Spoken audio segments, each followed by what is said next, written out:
अगर कोई बच्चा आकर के अपने पेरेंट्स को ये बोल रहा है कि मेरा ये करने का मन है, मैं ये करना चाहता हूं और मुझे ये करना है, मेरा ये सपना है, तो क्या पेरेंट्स को उसको सपोर्ट करना चाहिए या उसको क्रिटिसाइज करना चाहिए या उसको रोकना चाहिए?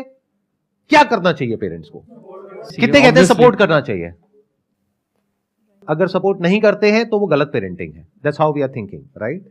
सर एक्चुअली मेरे पॉइंट ऑफ व्यू से, सर अदर का तो पता नहीं सर, मेरे पॉइंट व्यू के सर पेरेंट्स को एक बार बाई चिल्ड्रेन को अपॉर्चुनिटी देना चाहिए कि है ना, मतलब आपको जो भी ड्रीम है, आपका जो भी स्ट्रीम है, आप एक बार उसमें मतलब अपने फोकस करो। आगे हम हैं आपको सपोर्ट करने के लिए, ताकि बच्चे आगे चल के ये नहीं बोले कि है ना मेरा ये ड्रीम था, आपने मेरे को सपोर्ट नहीं किया। हाँ, आगे पेरेंट्स पे बिलीव नहीं आए सर। जो आप कह रहे हैं वो ही 99% लोगों की थिंकिंग है आज की डेट में। वो लोग जो पढ़े लिखे हैं या फिर एक वेल ऑफ फैमिली बैकग्राउंड से हैं, सब ऐसा ही सोचते हैं जैसा आप सोच रहे हैं, और इसको सही मानते हैं। मैं इसी को क्वेश्चन करने वाला हूं आज कि क्या ये सही है या गलत है? क्या ये सही पेरेंटिंग है, गलत है? आप कह रहे हैं सही है, यस सर। मैं कह रहा हूं गलत है। अब देखते हैं कि मेरा क्या टेक है। ठीक है, धीरे धीरे हमारा ये थॉट प्रोसेस बनता चला जा रहा है कि बच्चे जो भी करना चाहें उनको करने देना चाहिए, हमें उनको सपोर्ट करना चाहिए। क्योंकि मूवीज में भी हम ऐसे ही देखते हैं कि जो पेरेंट्स रोकते हैं अपने बच्चों को वो करने से जो वो करना चाहते हैं, वो विलेन है, और जो उनको सपोर्ट करते हैं वो अच्छे पेरेंट्स हैं। तो अच्छे बुरे की डेफिनेशन बहुत ही क्लियरली हम सबके माइंड में प्लांट कर दी गई है। अब मैं आपको एक रियल लाइफ एग्जांपल देता हूं। आज से करीबन 7 साल पहले की बात है। मैं अपने एक फ्रेंड के घर गया था। उनकी जो डॉटर है, she was I think around 20 years old at that time. तो वैसे ही डिस्कशन हुआ कि भाई आगे क्या कर रहे हो, क्या सोच रहे हो एंड ऑल दैट स्टफ। तो उसने बोला कि मैं यूपीएससी की तैयारी करने के बारे में सोच रही हूं। तो मैंने कहा बहुत अच्छी बात है, उसके पीछे रीजन क्या है, क्यों करना चाहते हो? तो उसने कहा यह दुनिया की सबसे टफ एग्जामिनेशन है, मैं इसलिए इसको क्रैक करना चाहती हूं। तो फिर मैंने उससे काउंटर क्वेश्चन पूछा, अगर क्रैक नहीं होता है तो क्या होगा? तो उसका रिएक्शन यह था कि ऐसा हो ही नहीं सकता। अगर मैं अपनी तरफ से अपना 100% एफर्ट करूंगी, अपनी तरफ से पूरी मेहनत करूंगी, जो इंडिया का बेस्ट कोचिंग इंस्टीट्यूट है वहां से कोचिंग लूंगी और उसके हिसाब से एक्ट करूंगी, और अपनी तैयारी में अगर कोई कमी नहीं होगी तो क्यों नहीं होगा? मैंने कहा लेकिन फिर भी मान लेते हैं एक बार को कि तुम्हारा नहीं होता किसी भी वजह से, तो क्या? तो एक बार और ट्राई कर लूंगी। मैंने कहा फिर भी नहीं होता तो तीसरा अटेम्प्ट, चौथा अटेम्प्ट, लेकिन मैं करके रहूंगी। तो उधर से उसके फादर ने मुझे रोक दिया, कहते कि यार बस अब और मत बोलो, डिमोटिवेट मत करो बच्ची को, उसका मन है ना, करने दो ना, क्या हो गया, कोचिंग में 20-30 लाख रुपए लग जाएंगे, अरे कोई बात नहीं, भगवान का दिया बहुत है हमारे पास में, कोई फर्क नहीं पड़ता, करने दो। कल को ये बच्ची ये ना बोल दे आगे जाकर के कि मैं कुछ करना चाहती थी और मेरे पेरेंट्स ने मुझे करने नहीं दिया। मैंने कहा कि मेरे को जहां तक ये सिचुएशन समझ आई है, मेरे हिसाब से इसको नहीं करना चाहिए, बाकी आप लोगों की मर्जी है। तो उन्होंने ध्यान नहीं दिया, क्योंकि पेरेंट्स को कोई फर्क पड़ नहीं रहा था, जिसको हम अच्छी पेरेंटिंग समझते हैं। क्या होता है ना, आज की डेट में जो पेरेंट्स हैं वो सब बहुत बिजी हैं अपनी अपनी लाइफ में। वो कैसे कॉम्पेंसेट करते हैं अपने टाइम को पैसे से, कि बच्चे को टाइम तो दे नहीं सकते हैं, तो पैसा दे देते हैं, खिलौने दिला देते हैं, जो वो कहते हैं वो सारी ख्वाहिशें पूरी कर देते हैं। इससे क्या हुआ, हम अच्छे पेरेंट्स बन गए। ऐसा हो रहा है, नहीं हो रहा है? सोसाइटी में ऑब्जर्व कर पा रहे हो आप अपने आसपास में? ये एक बहुत तेजी से चीजें चेंज हो रही हैं। मतलब हो क्या रहा है, पेरेंट्स सपोर्ट के नाम पर इन्वॉल्व ही नहीं हो रहे हैं बच्चों की डिसीजन मेकिंग प्रोसेस में। उनकी क्रिटिकल थिंकिंग को डेवलप नहीं किया जा रहा है। अगर उन बच्चों को कोई और आकर के क्वेश्चन करता है तो उसको रोक दिया जाता है। मैं उधर उससे क्वेश्चन कर रहा था और मुझे रोक दिया गया, ये छोड़ो ना यार, तुम ज्यादा मत बोलो, अब वो जो कर रही है उसको करने दो। मैं कहा ठीक है, that's okay, that's your call. आज सिचुएशन ये है कि उस लड़की ने 6 अटेम्प्ट्स दे दिए हैं, वो डिप्रेशन में है, उसकी दवाइयां चल रही है, वो ज्यादातर अपने कमरे में ही रहती है, बाहर नहीं निकलती है, किसी से बात नहीं करती है, और गलती से किसी के मुंह से यूपीएससी वर्ड निकल जाता है तो उसको गुस्सा आ जाता है, और वो खुद को ब्लेम कर रही है अपने इस फेलियर के लिए। उसके पेरेंट्स को क्या नुकसान हुआ? पैसे का, 20-30 लाख रुपए का, जो उनको फर्क नहीं पड़ता है क्योंकि बहुत पैसा है उनके पास में। तो क्या ये सही पेरेंटिंग है? इज इट राइट पेरेंटिंग जैसा हम समझते हैं? You are saying no now, लेकिन द थिंग इज आपको यह भी समझना पड़ेगा क्यों। देखो, 2 एक्सट्रीम्स हैं। एक एक्सट्रीम है जिसको तो हम बड़े क्लियरली समझ जाते हैं, क्योंकि लाइफ को ब्लैक और व्हाइट की तरह देखते हैं, राइट और रॉन्ग की तरह देखते हैं, और बड़े आसानी से अपने माइंड में 2 कंपार्टमेंट बना देते हैं कि ये सही है, ये गलत है। गलत क्या है कि अपने बच्चों को डोमिनेट करना, उनको फोर्स करना, उनके ऊपर प्रेशर क्रिएट करना, उनसे अपने हिसाब से अपने ड्रीम्स पूरे करवाना, ये सब गलत है। यहां तक तो हमको समझ आता है। तो हमने क्या सोचा, इसका ऑपोजिट सही होगा, जबकि एक्सट्रीम में आप कुछ भी करोगे वो गलत है। जैसे फॉर एग्जाम्पल कि आपने कहीं पे पढ़ लिया कि पानी कम पीना गलत होता है, तो इसका मतलब क्या निकाला हमने, पानी बहुत पीना चाहिए। तो क्या ये सही है? ये अगर एक एक्सट्रीम गलत है तो उसका दूसरा एक्सट्रीम भी गलत है। बट उसको समझने के लिए we need to have critical thinking abilities, जो बहुत सारे लोगों के पास में नहीं होती है, क्योंकि उसकी वजह से हमारी ब्रेन के ऊपर लोड आता है। And nobody wants any kind of load और any kind of complexity in life. तो हम चीजों को ओवर सिंप्लीफाई करके देखते हैं और उसी तरह से एक्ट करते हैं।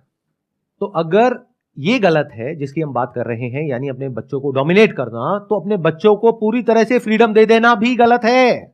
क्योंकि जो बच्चे हैं उनके सपने पैदा कैसे होते हैं, ये वर्ड्स हम यूज करते हैं। मेरा पैशन है, मेरा इंटरेस्ट है, मेरा ड्रीम है। ये ड्रीम, पैशन, ये आता कहां से है?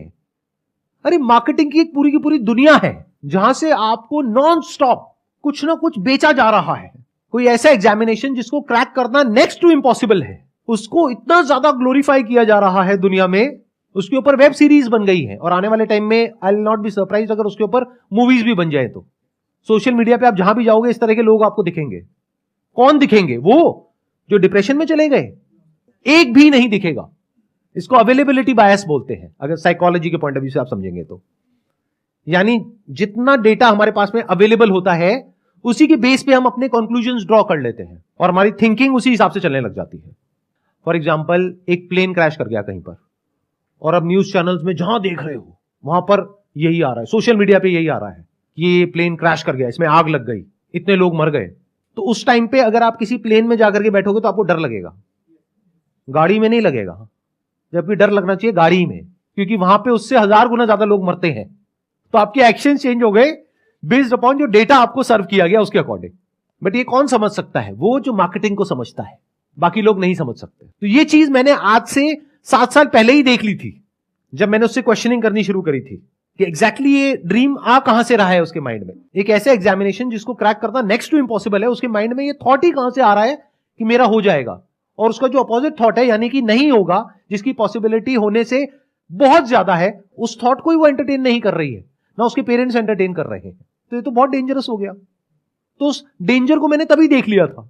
ना उसके पेरेंट्स देख पाए, ना वो खुद देख पाई, क्योंकि जिस इंस्टीट्यूट में वो गई, ये जहां पर भी उसने देखा, जैसे भी डिसीजन लिया, जहां से भी ये ड्रीम क्रिएट हुआ, वहां पर उसको सिर्फ पॉजिटिव दिखाया गया, नेगेटिविटी की कहीं कोई बात नहीं करी गई।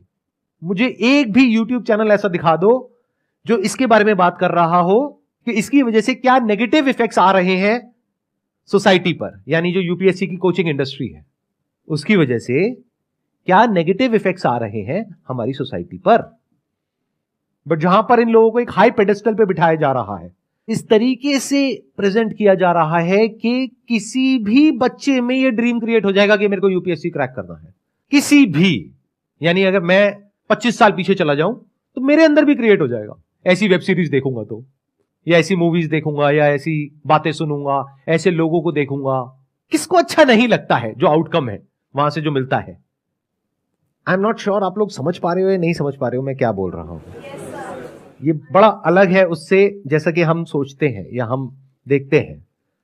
तो अब सवाल उठता है कि अगर मैं कह रहा हूं ये गलत स्टाइल ऑफ पेरेंटिंग है तो सही क्या है? या फिर अगर मैं अपने फ्रेंड की जगह होता तो मैं क्या करता?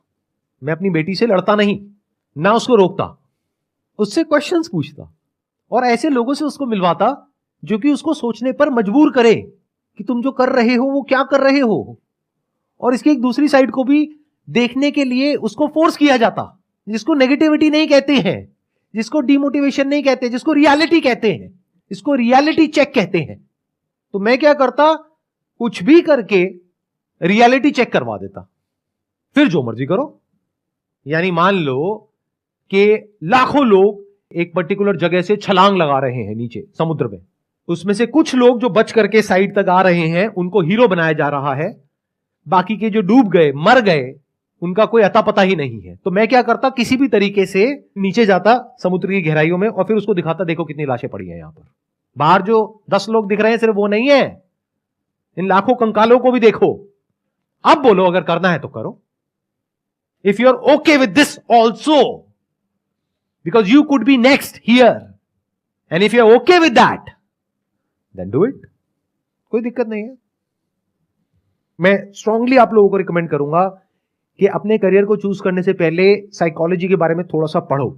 अगर ज्यादा नहीं पढ़ सकते हो एटलीस्ट ह्यूमन बायसेस के बारे में पढ़ लो। इन बायसेस को मार्केटिंग एक्सपर्ट समझते हैं और उसको एक्सप्लॉइट करते हैं लोगों को बेवकूफ बनाने के लिए। मतलब इन बायसेस को पढ़ने के दो तरीके हो सकते हैं। एक है आप पढ़ो और समझो कि 99.99% लोग कहां फंसने वाले हैं और इन बायसेस को यूज करो, किसी को भी फंसा दोगे आप। दूसरा तरीका हो सकता है इन बायसेस को पढ़ने का कि आप इसको पढ़ो और पढ़ करके समझो और इस चीज को ऑब्जर्व करो कि दुनिया में लोग कैसे इन टैक्टिक्स को यूज कर रहे हैं आपको फंसाने के लिए। किस तरह से फैक्ट्स को छुपाया जाता है, किस तरह से चीजों को इंटरपोलेट किया जाता है। मतलब जो चीज होती छोटी सी है उसको बहुत बढ़ा चढ़ा करके दिखाया जाता है। किस तरह से कहानी क्रिएट होती है, एक नैरेटिव क्रिएट होता है आप लोगों के माइंड में, और वो इमोशंस कैसे ट्रिगर करते हैं आपकी ब्रेन को, जिसकी वजह से एक रेपिटेटिव पैटर्न बनता है और फिर आप उसमें जाकर के फंस जाते हो। अगर मेरी बात को एक बार को आपको रूल्ड आउट भी करना है कर दो। मुझे पता है जब भी वीडियो अपलोड होगी तो बहुत सारे लोग कहेंगे नहीं नहीं सर क्या बोल रहे हो, हम तो आए थे आपकी वीडियो देखने के लिए कि भाई मोटिवेट हो जाएंगे यहां से यूपीएससी को क्रैक करने के लिए, ये क्या बातें कर रहे हो सर। मैं क्या कह रहा हूं, मेरी बातों को छोड़ दो।